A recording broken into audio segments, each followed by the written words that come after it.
You have to be prepared for every single scenario because you just absolutely never know. And sometimes it's that magic that creates the most iconic look. Sometimes it's like the one thing you didn't expect is what goes viral because it's just in the moment, it just happened.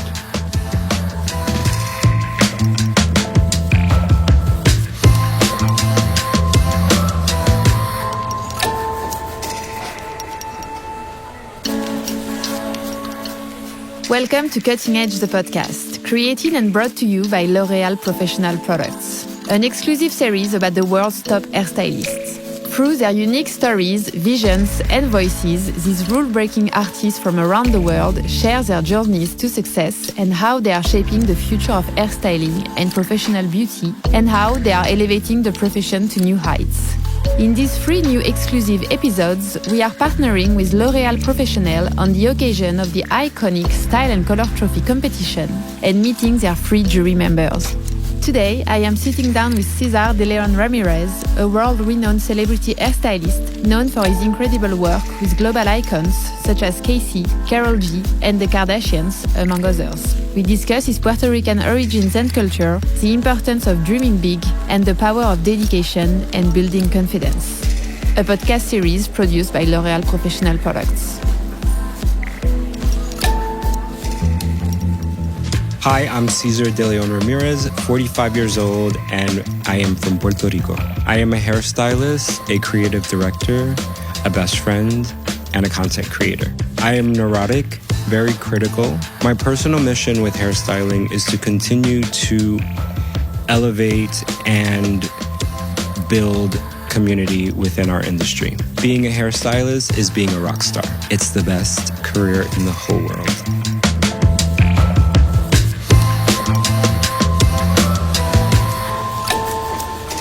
So, hello, Cesar. Hello. I'm very happy to have you with us today on Cutting Edge, the podcast. I'm very honored to be here. Thank you. So we are in Paris recording this new season of Cutting Edge, the podcast in collaboration with Style and Color Trophy. Yes. And you are here today with us because you are a celebrity hairstylist, also a new member of the L'Oréal Professionnel family. So congratulations. Yes. Thank you very much. And for the first year, a jury member of the Style and Color Trophy. So congrats. I cannot wait to see the competition. Me too. I'm so excited. Great. I'm very excited. So during Cutting Edge, the podcast, we really record the most famous hairstylists worldwide or the hairstylists who really shaped a different way to work their career, their path. And so we really want to take from the best to give, inspiration, piece of advice to the young generation. So nice. To start and to understand a little bit more about your past, I wanted to get back on your childhood and understand a little bit more where you're from. Okay, awesome. Well, as a young child, I was born in New Jersey, and then I was transplanted over back to Puerto Rico, which is where my family's from originally. And I grew up there till I was 13. Then I went back to the main land and went back to New Jersey. And I was there pretty much most of my life. I grew up in a family where it was all about beauty, and a lot of the women in my family went to beauty school. Okay, so it was your first encounter with beauty, connection with beauty? Yeah, I mean, I would say so. The women in my family were very, very, as Latinas, it's just part of the culture to just be very, very into beauty trends and always looking put together and always having their hair done and their nails and their makeup and their wardrobe. So it's part of the culture. One of the members of your family had a salon, no? Yeah, so my mom's cousin owned a beauty salon, and all of her friends, my mom's friends, because they're about the same age, so they grew up together as really close friends, even though they were cousins, and then all of their friends worked at the salon. So there was a family salon, and everyone that worked there I consider family, but it was just more like family, friends, and cousins, yeah. And so you used to work there? Or no, I was too young. I was too young, but to be honest, I was already kind of doing hair. Like I would sweep and shampoo if I could. And I learned how to blow dry very early there. And I learned had to braid hair very early as well. So I wasn't technically working there, but I was already picking up my skills. Yeah, and you liked it already? You were already thinking, oh, maybe one day I'm going to be a hairstylist? Absolutely not. I really never thought that that's something I wanted to do. Okay. I don't know what it is, but as a young child, I had like a huge vision. Like I always just saw like this premonition or a prevision or something of my future. And I just wanted it to be a lot bigger.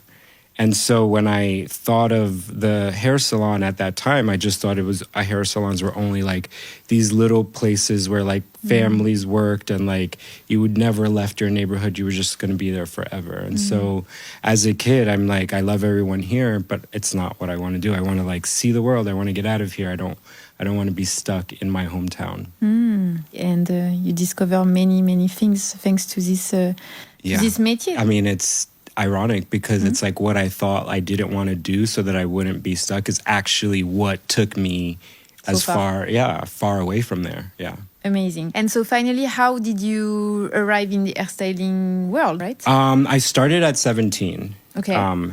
And so when I went to high school, I was very blessed because my high school had a cosmetology class, which is very unheard of. A lot of my friends who went to school in other neighborhoods, they had to pay for cosmetology school. And my mom was a single mom and she worked nonstop all the time, but she would have never been able to afford sending me to beauty school.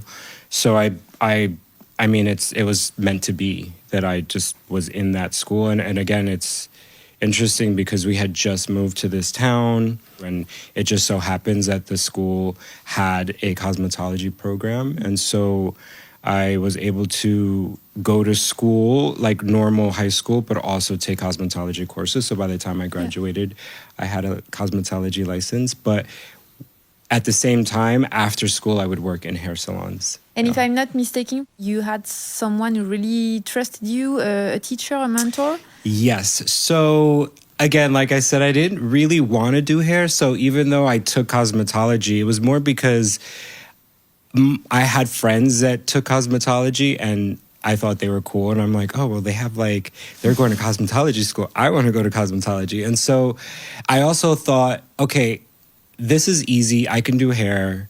I'll just go to cosmetology school, make money to pay for college, and so that I just have fast, like easy money. But it wasn't random, it wasn't where I was going to stay. Like I didn't know if I wanted to be an actor, a dancer, and then I fell in love with fashion. So I set my mind on going to FIT for fashion school.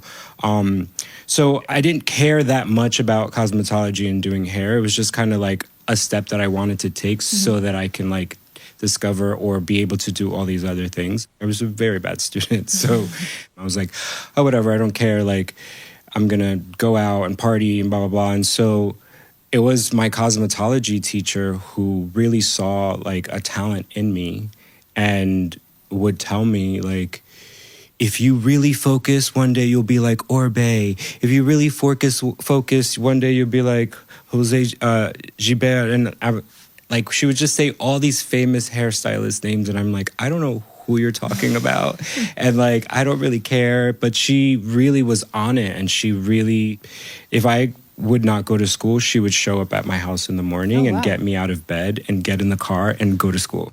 I mean, it went even further. So because I didn't attend school so often, I failed like 2 years in a row. And so my third year as a senior in high school, I was 20 years old at that point. And I was an adult. So my high school principal said, you can't come back to school. Like, you're an adult. And so it was my cosmetology teacher who she went to the principal's office and to the school board, and she said, I will take full responsibility of him. I will sign. She signed like a contract. Oh, wow.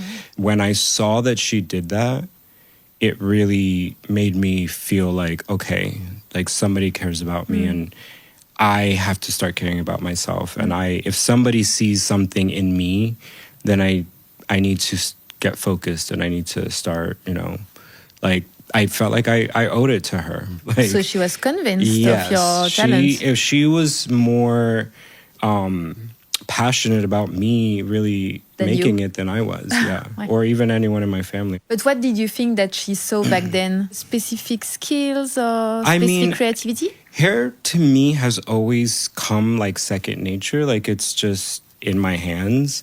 I feel like the minute I touch hair, it's just like I was meant to be doing it. And so it's always just come very natural. Intuitive, yeah. Yeah, intuitive. Very intuitive. And so I guess you graduated from your cosmetology diploma. And so you started working straight away? I was already working in high school before I even graduated and before I got the license. And so I worked in a hair salon after school. I would commute like an hour and a half every day on a bus to an area with people who had money because I wanted to work at a salon where the haircut and color and everything will cost a lot more so that I could make money. Yeah. That's when you started to work in New York? Well, first I worked in New Jersey for a little while. Yeah. And it wasn't until 9/11 I took a class with Ruth Roach. Mm-hmm. And she had just started to venture away from Red. At the time, she was Redken's creative director. Mm-hmm. And it happened to be 9/9, 9/10, and 9/11. It was 3 days. On the third day, I was running late to class, of course. And as soon as I get into the class, the TV's on and the news and everyone's like freaking out. And they're like, there was a bomb in the World Trade Center. And I'm like, oh. And so we all go out on the balcony. That's when I saw the second plane crash into the World Trade Center. And I remember that in that moment thinking like, it's like the end of the world. But it was the most significant turning point of my entire life. What do you mean? Like starting to take things seriously and to really step up for yourself? And It woke something up in me that made me realize life can be gone in a second. And if you don't go after your dreams, it could be gone and you'll never get the opportunity. So you have to live now in the moment today. You have to do it. Like you can't wait. And so I went home for a week and didn't leave my bedroom because I was very traumatized. And then I walked out of my room finally and I told my mother that I was going to move to New York and I was going to follow my dream and I was going to become a celebrity hairstylist and I was going to travel the world and I was going to do everything I wanted to do. And she was like, you are going to move to New York City when everyone's trying to move out of New York City? She's like, you're crazy. I'm like, perfect. There'll be plenty of apartments, lots of room for me. Amazing. And so that's what I did. I left New Jersey and I moved into the city. And from there is where everything really started to take off. I went to Ruth first because we had shared this extremely traumatic experience. And I went to her first and I asked her for a job. And she's like, I can't pay you. I just started the company. And I was like, I don't care. I will work for free. Just want to be around you. I just want you to help me, get into the industry, anything I can learn. Yeah. So for a while, I worked with her and I would do hair, makeup, and make the clothes for her models for her shows. I did it just for the education. Yeah, so what did you learn from her? I think she's such a phenomenal woman. Her approach to attacking a haircut is just really creative. And it was for the first time in my life that I got how to cut hair. She had this technique where she would take a pot and a lid, which meant the bottom of the haircut and the top of the haircut. And she's like, you can design the bottom and design the top and put them together and you can change them and you can make different combinations. And that to me made so much sense.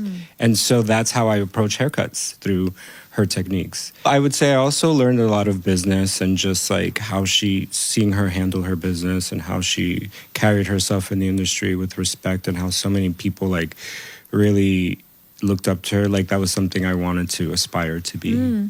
She got me the job at Arrojo Cutler, and I worked there for about a year. So it was a team from Bumble and Bumble and a team from Vidal Sassoon. They had merged and created a Rojo Cutler at the time, and it was amazing. It was phenomenal. There's a thing in New York where you have to choose cut or color. And I refused. I'm like, no, I want to do both.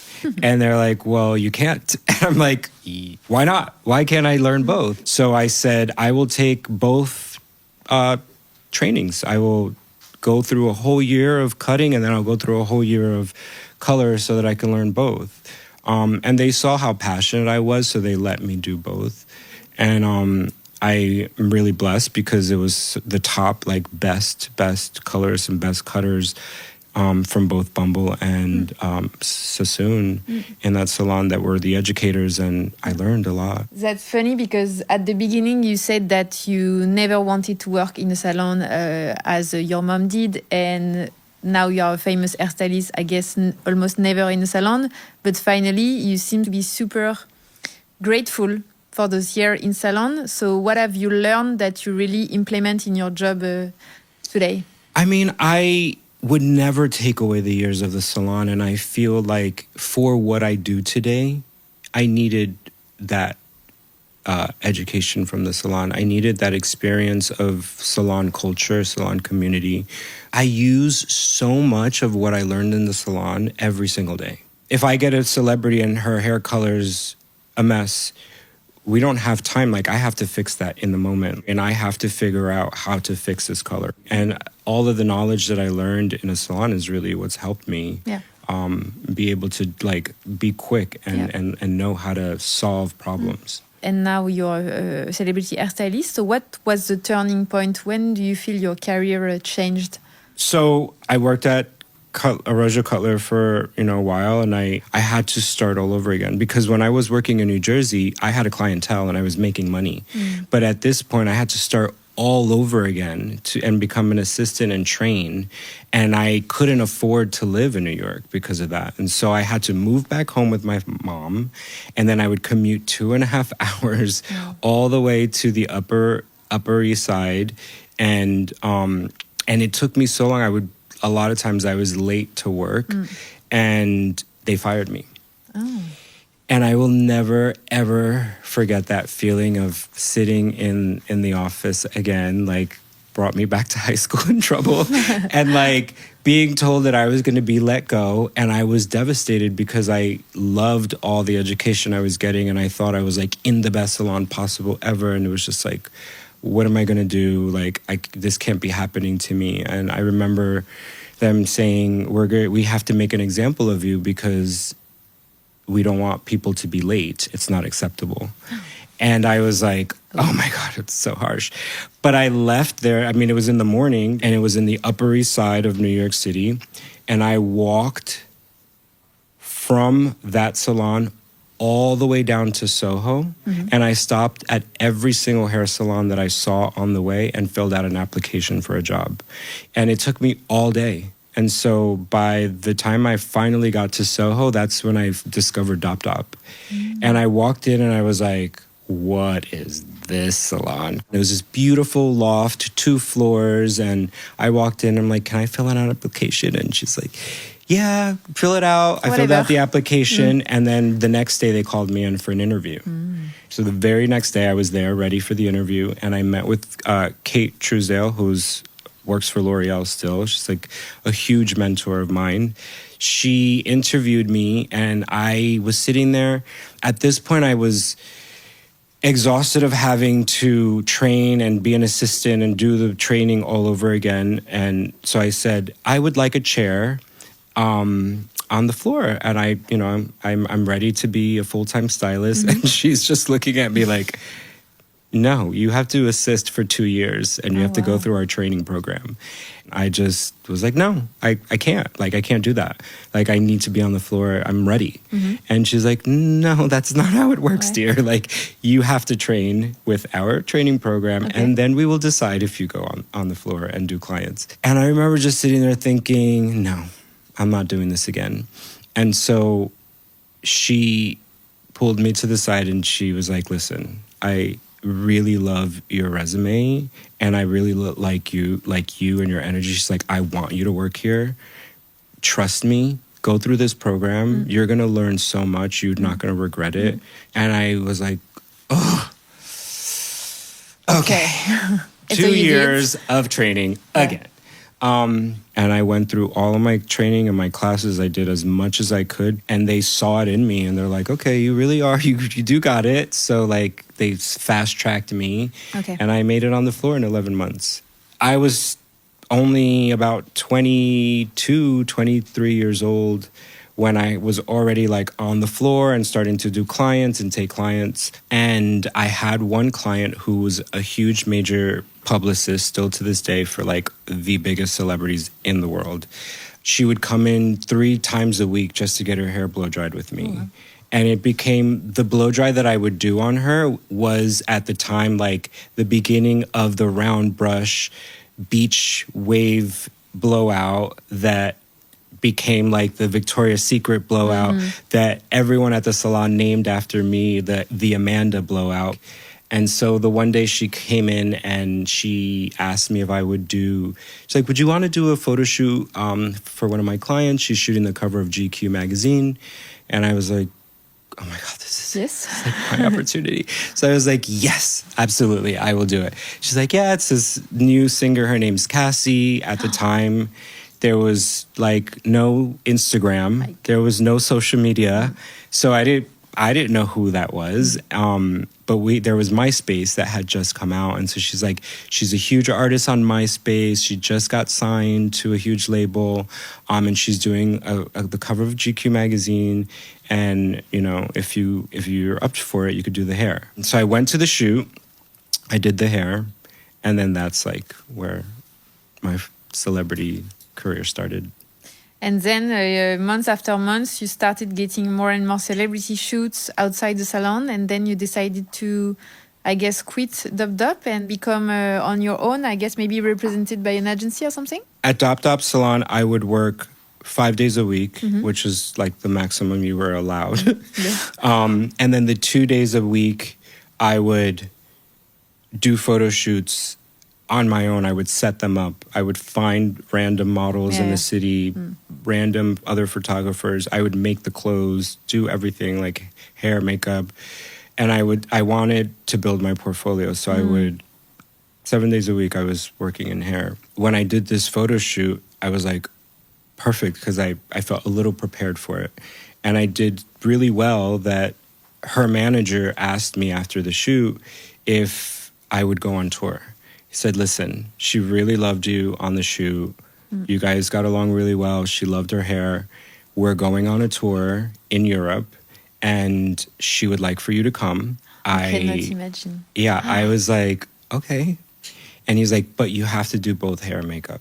I had done like horrible makeup at the time. But I'm like, yeah, I can do it. I could do both, you know. I didn't have a makeup kit. I didn't have anything. I didn't really know how to do like makeup on that level to do a celebrity. I went to Barnes and Nobles and I couldn't even afford the books. I remember, and I just sat in the aisle and I would read Kevin Aquan's book and any book that had to do with like, that would teach me how to do makeup very fast. I read it, and I went to this pharmacy and I bought the cheapest makeup in the pharmacy. My boyfriend at the time saw that and was so proud of me. So he bought me a suitcase to make a kit because I didn't even have a kit. And 2 weeks later, I was in Europe, it was like my first time ever. And I started touring. We made such great visuals that a lot of celebrities were like, wow, who is this girl? She's gorgeous. Her hair is amazing. So then they started calling me and booking me. And then I got an agent because I was getting celebrities asking for me. So I was about 24 when I started touring. Amazing. And have been touring ever since. I had a poster of Cassie in my room. You so I did. guess you were in my room you all this time. You probably had a picture of my hair in your room. Yes, I was a big fan. And so you moved to LA, and now you work in LA since a few years now. You are a celebrity hairstylist, but in reality, we don't really know that much what it means. So can you explain us a little bit? It's very similar to being a hairstylist behind the chair, but it's also a very different world. build a relationship with one person and you're very, very responsible for that image of that person, you know? And so I love that because I love being a part of a team that puts together a visual that really tells a story and that trickles into all other parts in all other industries. And that's how I feel like it is with working with a celebrity, because they pretty much are the visual that the world sees, and then trends come from that. Yeah. And it's us behind it that are putting those things on those celebrities to create those trends. Yeah. And then it goes into salons. Of course. So it's kind of an ecosystem, and we all sort of work together. It all kind of feeds each other. And I would say the parts that are a lot the same is like, we're still playing the therapist. Yes. We're still the best friend. Yeah. We're still that person who's the first one in the room, who doesn't get to sleep, who's the last one to leave, who has to make sure that person is well taken care of and that they feel beautiful and that they feel good. And that's the magic and the power of people in the beauty industry. But how does it work? For example, I am, let's say, Karol G, and I come to you saying, I'm doing the Super Bowl in 2 months. I would like to look like this. Or you arrive with creative ideas? It's a little bit both. And I think with every client, it's a little different. Specifically with Karol, it's very collaborative. She has a very strong vision of her creative and what she wants to look like and what she wants her visuals to look like in her project. So for example, the last project that we worked on, it was very colorful and she played with a lot of different hair colors. And so we went from blue to red to green. We played with pinks, and then we were a platinum. Like, so we really got to play a lot with color. And then more in this album, it was something that we've always really collaborated on. Like, I would bring her ideas. She would throw out like, this is what I want to feel like, and this is what the project looks like. Okay. You know, like we're shooting a lot of this in Hawaii, and it's a lot of flowers and a lot of like, you know, happiness, and she would give the energy, and then I would come with the ideas. Well, I think a hair color like this and this length, and so it's very collaborative and yeah. But how do you find your creative ideas? Because I guess when you are working with superstars, they need to have unique looks, like almost never seen before. So how do you find inspiration?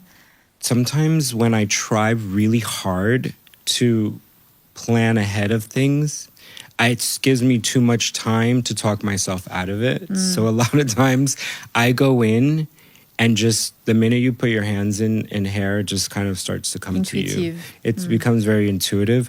But also, I like to say that traveling around the world and seeing a lot of different things, seeing different cultures, and just being really immersed in art, and just always expanding your mind outside of your everyday world, I feel like really helps you bring in inspiration and ideas.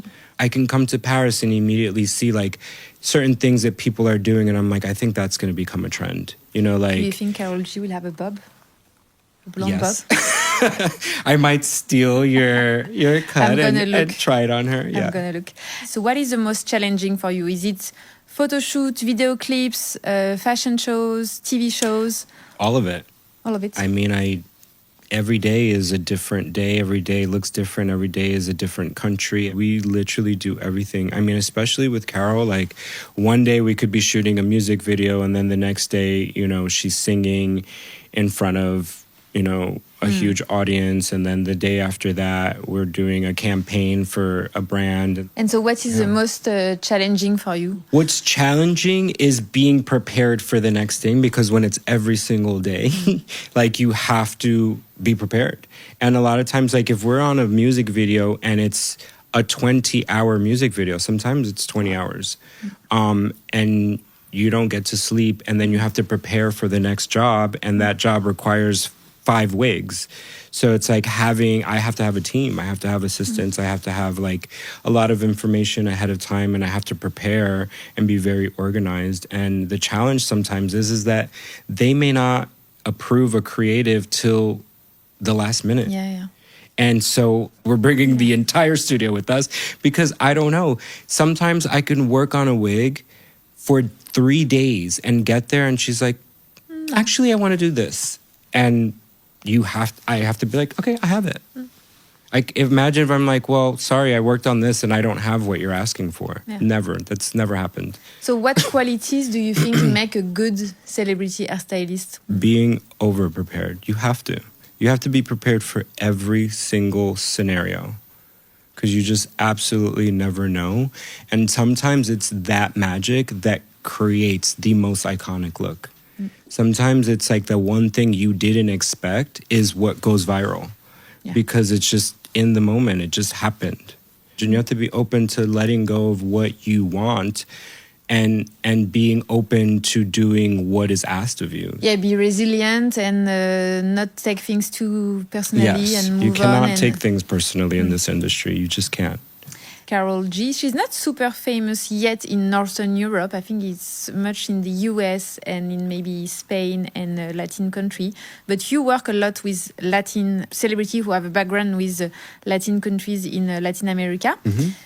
Why is that? Is that a wish that you had? I did have a wish because I did want to work with Latin artists because it's my world. It's where I come from, and I wanted to be a part of it, and I wanted to celebrate it. But also I felt that there was a point where it needed a little bit of elevation in a sense. And I felt like I had something to add to that world. And I mean, I didn't really do a lot of Latin artists until more recently because I worked more with American artists for many, many years. And I worked with all the Kardashians for a very long time. And it was great, and I loved everything I got to create there. But I'm like, I feel like I can bring something else somewhere else, and I feel like I can really almost be more of like a big fish in a small pond as opposed to a small fish in a big pond. Yeah, I understand. And you are also really known for your mastery of wigs. Mm-hmm. Can you tell us a little bit more about this technique? And this, it's funny because I always say I've been doing wigs for almost 30 years. And when I started, it was all about making them look so natural that no one ever knew that you were wearing a wig. And you would never tell someone that you put a wig on someone.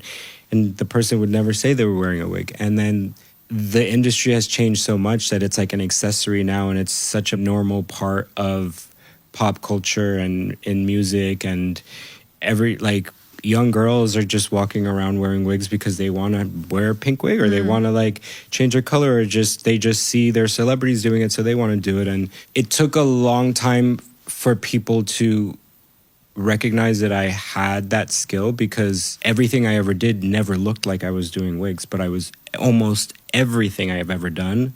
Looking at my portfolio is a wig. It's a compliment because no one ever knew that they were wigs. But at the same time, it kind of didn't allow me to get the recognition that I felt I deserved because I wasn't telling anyone about it. Yeah. So, yeah. I did it. Acknowledge me. You were working in this industry since many years now, and in the celebrity hairstyling industry. Has it changed yourself? You have a big presence on social media. You put yourself forward. I think that the biggest change has been the pace of how things change all the time. Yeah. Like with social media, a person on Instagram now can become a celebrity. So like working with a celebrity, they're almost competing with the normal everyday person who at home can build a huge following on Instagram and be creating trends themselves. So there's this world where there's a bit of a competition in a sense. Like the celebrities really have to constantly be bringing trends, and they have to constantly be providing something visually new and stimulating, that's a huge change. Because back when I started, someone would do a project as a celebrity and that project would go on for a year. And then you would change something. Now it's every other day. Yeah. And do you think that to be on social media yourself and to have a strong presence is also a part of your success? I do. I feel like if I allow me to be known for just being a celebrity hairstylist, that could be gone tomorrow.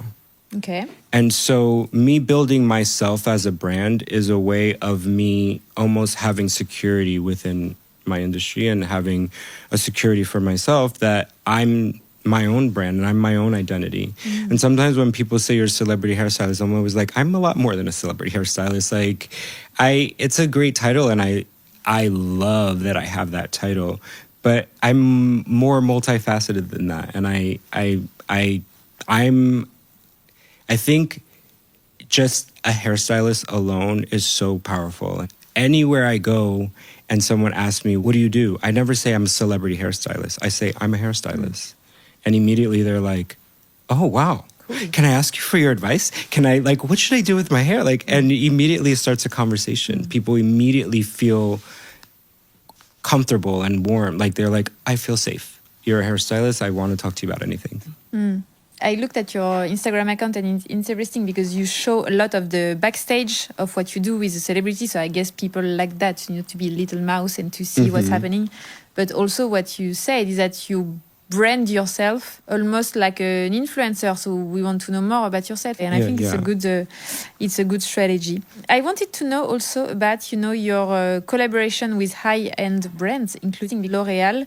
And why do you think it's important to hairstyling community, and how do you see those collaborations? Well, first of all, to me, L'Oreal has always been the epitome of the hair care world. It's just, to me, the one brand that I've always just loved and have worked with and aspired to be a part of a L'Oreal team, a part of the brand. And so it continues to allow the community and the culture of hairstyling to continue living. Like, we live in a world where industries are diminishing and you know, a lot of technology and AI is taking over. And being someone who's 45 years old, I've seen so many things go away. And I think that us who are the image makers and influencers and working with brands is a way of keeping that community alive. And it's a way of keeping the culture of hairstyling alive and beauty world alive, because it could easily be taken away by AI. Yeah. How have you seen the industry evolve and how do you expect it to evolve in the future? One thing that I've seen it evolve is I've seen it become a little bit more sustainable and a bit more conscious and just more responsible of what it is that we're putting on our clients. I'm a vegan, and to me, it's very important to work with brands that believe in cruelty-free production. And so to me, I feel like that's a huge change that I've seen in the industry. And I think it's super important. And I think it's also very responsible. We want people to be healthy as much as we want them to be beautiful. And you know, also L'Oréal Professionnel is very involved into mental health for hairstylists, especially with the Head Up program. And that was a question that I wanted to ask. How do you manage to have a good balance between your personal life and professional life? I don't know if I have a balance, to be honest. I'm a workaholic, and I can't ever turn this machine off and this brain off. And it's 2-3 o'clock in the morning, and I'm messaging my managers and my team, and I'm like, we need to reshoot this. We need to do this photos again. We need to, like, it's just nonstop. But you like it? I love it. I do love it. I would love more balance. And I think, to answer your question, I think it's having a team, having a very strong support system, and having people who really love you and people who support your vision and work to help you bring that vision to life. COVID taught me that. Like, I worked all the time. And when when we went into the pandemic, I got to like take a break and I got to sit down. I'm like, wow, like I still have a career and I still can work and I can actually choose what I want to do now. Like I don't have to do every single thing. I thought if I missed one thing, I was going to lose my job. I would lose it all because, you know, like I don't work in a salon anymore. So it's not like I just go to the salon and do clients. Like if paid. my phone doesn't ring and say, can you work today? And it doesn't ring for 2 or 3 or 4 days, you start to like get really freaked out. And so, yeah, COVID taught me to put myself first and to do things that make me healthy from the inside. And meditation, I took a bunch of like meditation retreats and health and fitness and working out. So I think it's very, very important to treat yourself first, because if you don't, you really can't give to your clients. Yeah. What advice would you give to a young hairstylist entering the industry? Don't be afraid. I think my secret weapon from a young age was I was so scared, so I did everything that I was afraid to do. Don't wait. If you have a vision of what you want to do and you have a dream, you have to go today. Because like I said before, life just isn't guaranteed. You just don't know what's going to happen in the next 5 minutes. So if you don't know how to do something, just do it, because that's how you're going to learn. If someone asked me to do anything when I first started, even if I did not know how to do it, I would do it.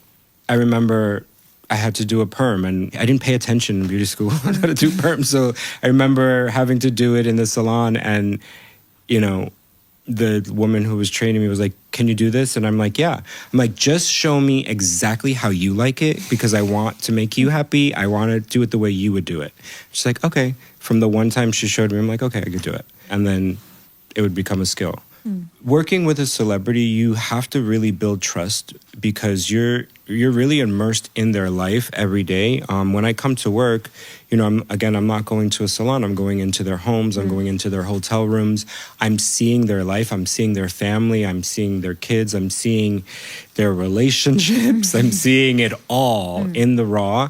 And it's very important to observe and keep things to yourself and build that trust with your clients. And that's helped me in my career. Being confident in my work is also something super important, because I tell my assistants and I tell people when I'm doing a class or training that it's really easy to get your foot in the door. It's really hard to stay in the room. And so you can get in, and especially today with social media, you can show really amazing work and then get there and you don't have the skill to continue and to stay there.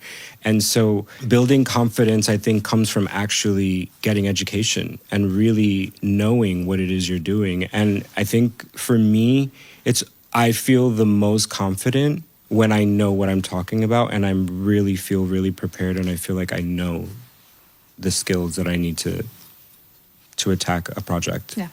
What would you say to your younger self? I would say to my younger self that I'm very proud of you, and everything you did was right. All the mistakes, all the struggles, you did it and you made it through, and I'm so proud of you. Thank you very much, Cesar. Of course.